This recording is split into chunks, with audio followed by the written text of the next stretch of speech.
Well, here we go, guys. We're going to build the Luna 1 from Destination Moon, one of the greatest George Pal films, I think, although he's done Time Machine and all these other stuff. What I love so much about this movie is it reminds me so much of what Elon Musk is doing today, and that is taking off vertically and landing a spacecraft again vertically, which this model did, the ship did. And I've always loved this since I was a kid. I mean, that movie just captivated me. That's all space movies do, especially ones that try to be realistic. And even though this was 50s and, you know, it looks like a V2 rocket, this would actually function had they had the right technology, just the way they did in the film, in my opinion. So we're gonna build this. I'm gonna light it. I'm gonna light up the engine down here. I'm gonna use the lighted up engine and the fiberfill and the orange LEDs to hide the very thin wire that's going to go through to light up the cabin as well. And that way it'll look like it's just getting ready to take off. So the first thing I noticed is that with the cabin light is I hooked it up to my LED tester. It's very bright, but, and you don't really see the light through it much until I put it right up against there, and then you can see it. So I am going to light block it from the inside with a bit of primer. And I was thinking, this surface is so beautiful. I really hate to primer it, but I probably will because depending on how well the two sides fit together, and I'm going to find that out right now, these are to protect the very sharp point from being bent when it's inside. I'm going to push these together and see how well this goes together. It's typical of Pegasus. Their models are very, very thick plastic, and they seam so perfectly. There's hardly anything there. I mean, look at that. That's extraordinary. But I still will sand that down a little bit, and we will primer it. So, God, that's so beautiful. And of course, there's not a lot of parts. We got the 3 fins. I love the roll controls here for ailerons. Just like on a wing, it's got an airfoil as well as a little rudder, so that goes here. So, and everything fits together so well, and it's just this really thick plastic. You could use this as a weapon if you had to. It's amazing. So now to try to get it apart again, so I can. Well, we'll come back after a word from our sponsor. So what I've done is I primered the inside, and it only took about 3 light coats, and that was the end of that. We don't have any more leaking. The plastic's so thick anyway, it probably wouldn't make a whole heck of a lot of difference with where I positioned the light. Now I'm hot gluing in the wires, and these wires, here's the magnetic wire I talked to you about, which is, you know, this fine armature wire for wrapping armatures for electric motors.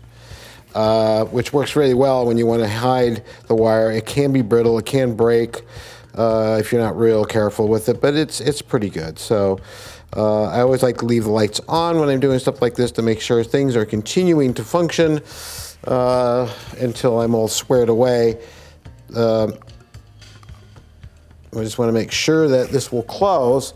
Now, part of the problem with that is after you primer, you're going to run into problems having it close very tightly because you've got paint on the pegs. So what I'm going to do is scrape a little bit off, I guess.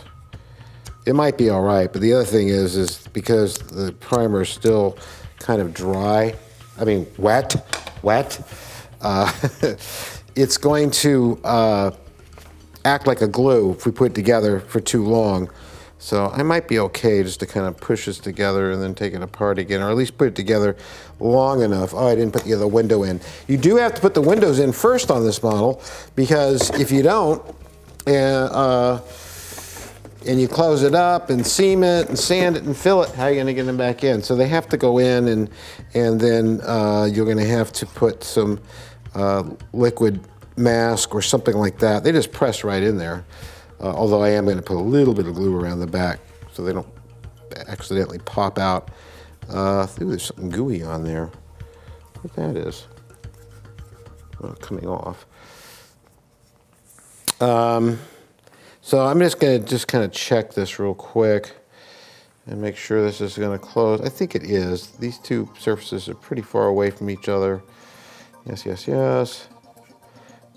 And yeah, that's going to close fine. And right on the magnetic wire too. You can see how well that works. Now when I do this, and I put some of this in there, so when it's down like this on this base, the wire will be pretty well hidden. And this, of course, will glow like it's an engine getting ready to take off, which is really, really neat, I think. So you'll notice that these are lighting up quite well, the windows, just from that one light up there. Lights up beautifully. So our lighting is all done in this model. A lot easier than an Enterprise, huh? Or a Reliant, or any of those. So that's the basic on that. What I'm going to probably do next is glue some more parts together, which we'll do as soon as I get this pesky wire to stay put down. I would love to build a big one of these, quite big, and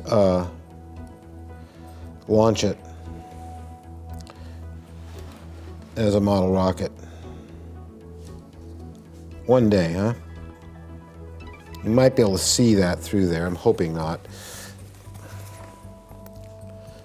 Problem with wires is that they have a tendency to want to be seen. A little more down here.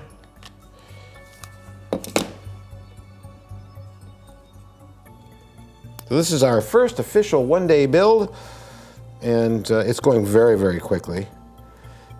And I'm going to have to start looking for other models and props and things that can be built in one day, because this is kind of fun. So that pretty well holds us down. I'm going to put, I don't need it. So that's that. It's very secure. Really nice. Love the engine. Just really cool. So next thing I'm going to do is set that aside for now. We have these little parts to put on, and I mean, there's so many parts in this kit. I'll tell you, it makes this one look easy. Just kidding. That was really brutal. Now none of these parts are numbered, so I'm assuming that they're symmetrical, and they are. So we'll just take my favorite liquid glue. And I was talking about that today, wasn't I, Mary? I was saying that I noticed that some people are putting this Discovery together and putting the cargo modules on with CA. And if you do that, and that stuff sets up before you get a chance to position it just right, and these all have to be adjusted just so, you're going to have a real problem on your hands. Now that did not line up right, so I'm thinking there is a right and a left. So, just double checking. We'll put it on this side. And that's the other thing. If that is CA, we'd be done. We would be all finished. We wouldn't be able to get that part off for any reason. So this stuff takes longer to set up. It gives you a chance to mush it together. That does fit better on this side. Look at that. It's clearer. So that's that. Again, look at the seam. It's really not bad at all. I will have to do a little bit of filling on that. So I'm going to pull a little bit of this down in there. And I'm going to go over here and get a clamp. Put a clamp on that. Now this kind of clamp's not going to work. It's going to slip. There. That clamp worked better. Now we get another one. Because if I leave this set overnight, I know, which negates the one-day build, but we're talking in terms of hours. Those will be perfectly seamed. So now I'm going to do the other one.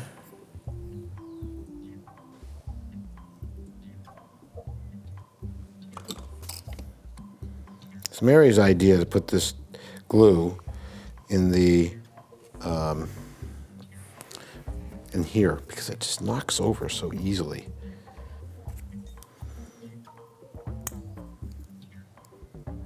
That's another one done, and one left to go.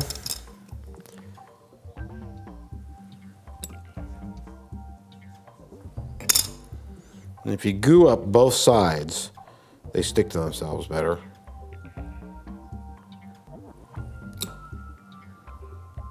Because it melts the plastic. And I missed it.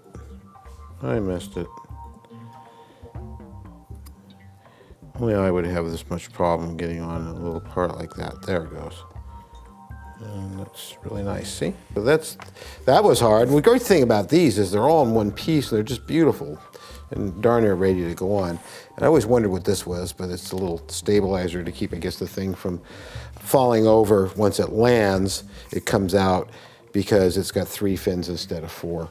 So we've already got the engine bell in and the windows in. That's everything. And so,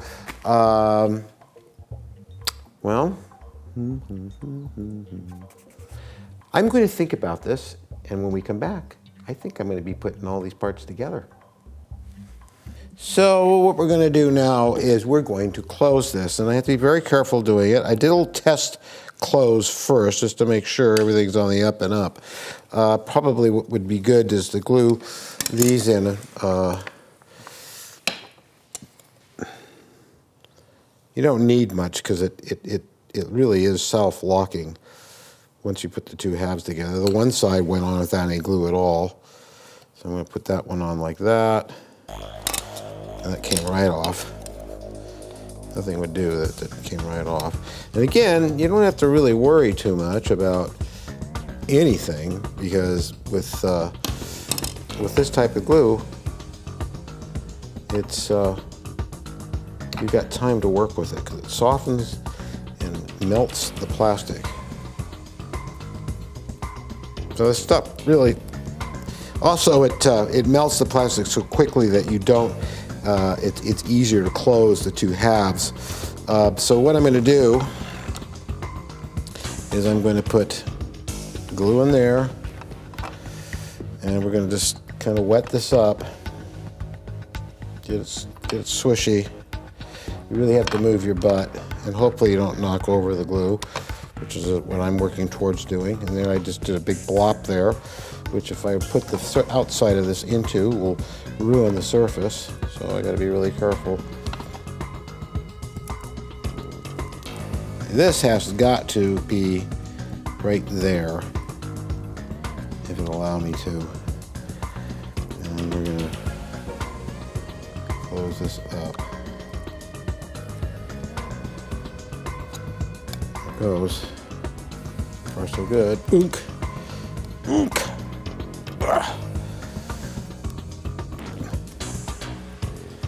That side didn't close as good this time. It's giving me trouble, so you have to look there very carefully. Pull and pinch. There it goes. It closes better when it doesn't have the glue on it. I have to work a little bit down there, being really careful of that tip, because otherwise it will melt it. You can see, though, it fits together very, very well. I'm going to have to do a little bit of seaming, not too much. So while I hold this, I'm going to go ahead and stick this part in next.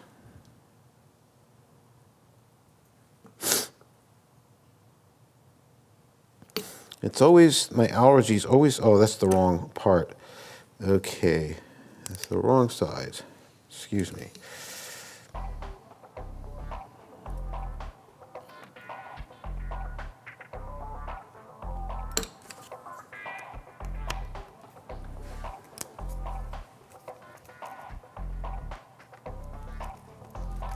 I don't feel like that's in all the way, but I guess it is. This really bugs me. I got to figure out a way to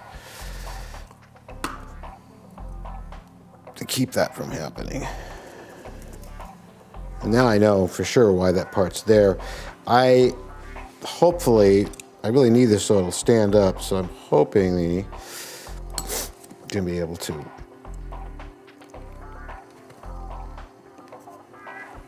paint that, mask that off, because it's like a red color of all things. And there's the whole kit and caboodle. I do believe it goes this way. I think this goes right about here. Now what I'm going to do is drill a hole. I don't know, they had this sitting. You know, I'm surprised they didn't put any kind of indentation or anything in there for where this goes exactly. Okay, I'm going to put some more glue down here You don't need much.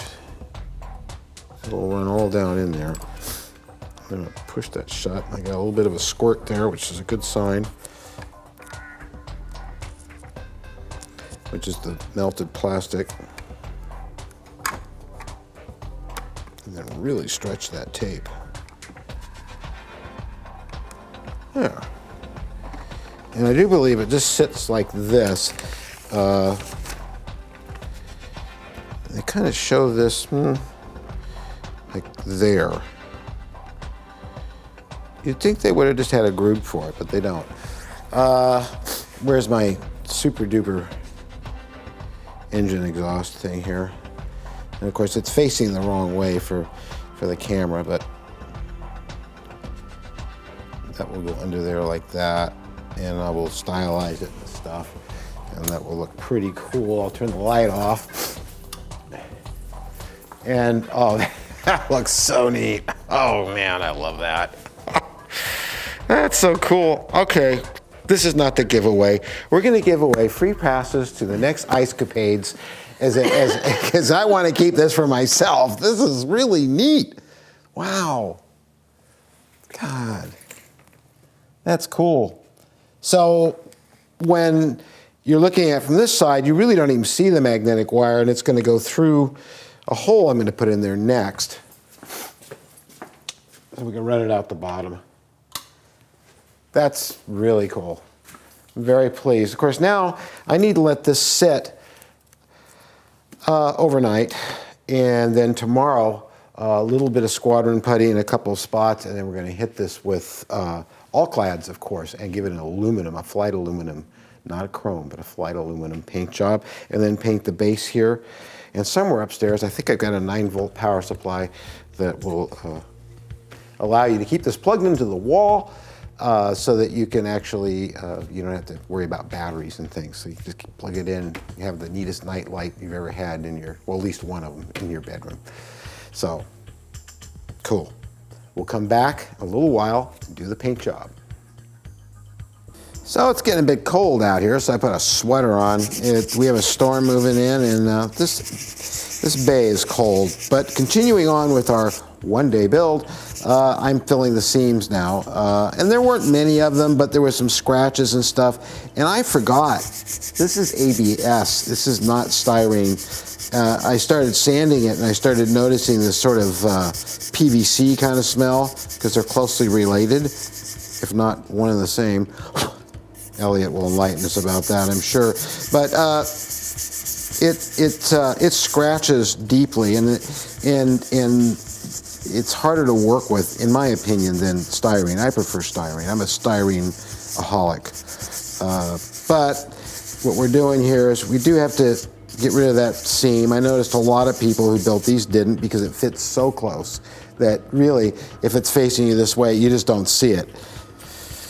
I hate seams. So, sue me, I'm removing them. So using some squadron putty and being very careful of these leading edges, I'm getting rid of the seams, as you can see, very successfully.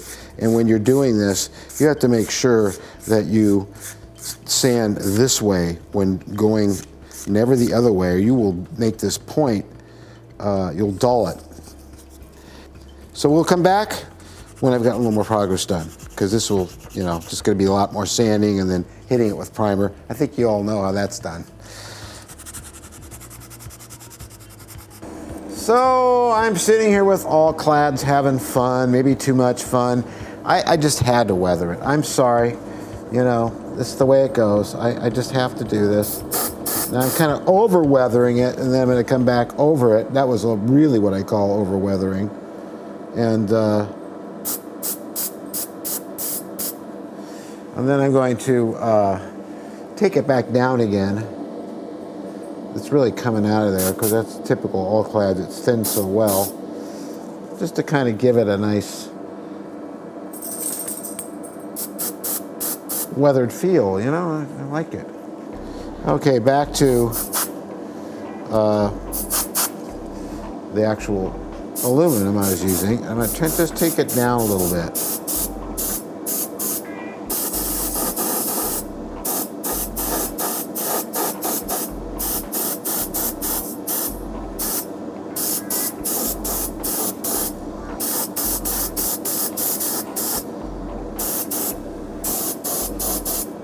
So it's not quite so hard. Well, as I was saying, the thing about All-Clads is that they don't cover the mistakes. If there's a little tiny scratch, even though no matter how slight it is, when you use like a heavy acrylic or you use enamel, it's going to fill most of that stuff in. So when you're working with All-Clads, that surface has to be absolutely mirrored perfect if you're using it for a purpose like this. And you notice this looks pretty dull over here, and you'll see that when I get it back over in the light in a minute, it doesn't look dull at all. It's the darndest thing. But I did a little bit of punching up in there to heighten the amount of aileron and rudder you see popping out. It gives it a little bit more relief. And see, it's already dry. Look at this. I have to paint the tips still. I'm going to take this, put it over here in different lighting, and you'll see how everything changes.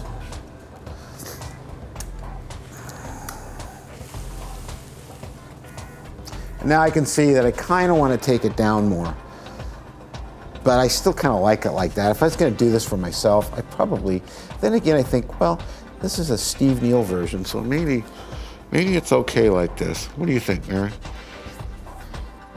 So we're just finishing off this one-day build, and I have to, well, first of all, I'm going to show you this. This is the underside of the model. You see this stuff here? That's where I drilled holes so that this could be setting down into the soil like it should be, and I epoxied it on. This is so strong, hopefully they won't break it free during shipping, because these are really anchored in well, and there's nice little grooves, which I think this base should have had. I'm sure there's plenty of you like Elliot Brown who thinks the base should be jumped on, stomped on, kicked aside, and broken, but it's a nice moon base. And I painted it well, and it's got all these nice little rays coming out from where the exhaust hit. So what I'm doing is finalizing the wiring job here, and the reason I left so much extra wire on there, this magnetic stuff, is if it does break in shipping, it won't rip the wiring apart as well. So in other words, this would come out and there'd be some slack. So what I'm going to do now is just solder it real quick.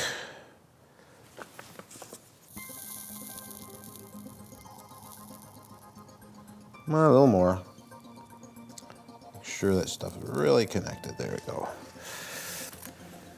This should do it. Let's check, make sure. Ow! My thumb hurts. Voila! Wiggle, wiggle, wiggle. Nothing happens when I wiggle it. That's good.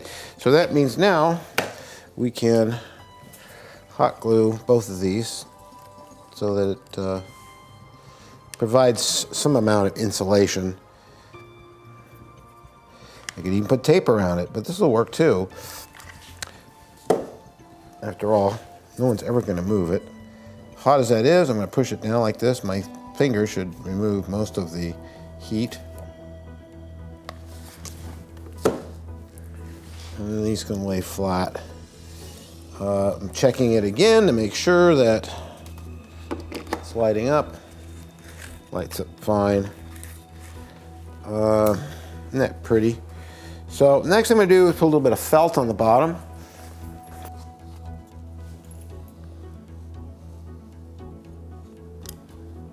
It's working. Because I'm too lazy to run upstairs and get an X-Acto blade. These work really well too. Now the real good trick is not to cut through the wire.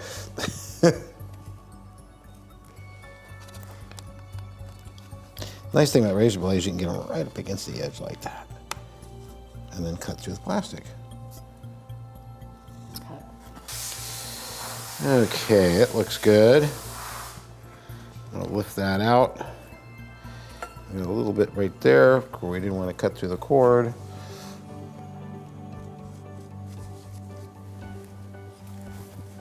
I got some spray adhesive here, and I've sprayed it into a cup because believe me, Mary just asked me a lot of questions about why didn't you do it this way and do it that way. I have put felt on the bottom of bases so many times, and I've tried everything, going with a marker all around the edge of the market and then cutting it. The only problem is that what happens is you see that it ends up on your base. So you have a nice line going around. And then when you cut it, it's not exactly precise. And if you spray the spray adhesive on it first, it can get on here. If you spray it just on the fabric and then push it down, when you go to cut, the glue kind of gets up and gets on this. So I found that this is the best way to do it, and that's the way I'm going to do it right now. I take it and spray it in a cup, and then very carefully I kind of go like this. Preferably not on the felt. So it's just one of those days. And I'm going to put it on here. I really only want it on the framework. I don't want it down inside. Always thinking.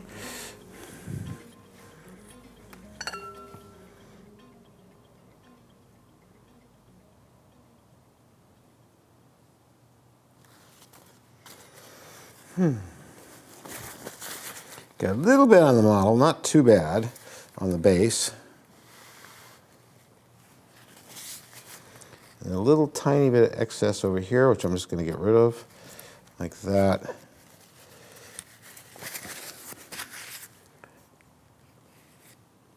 Lovely.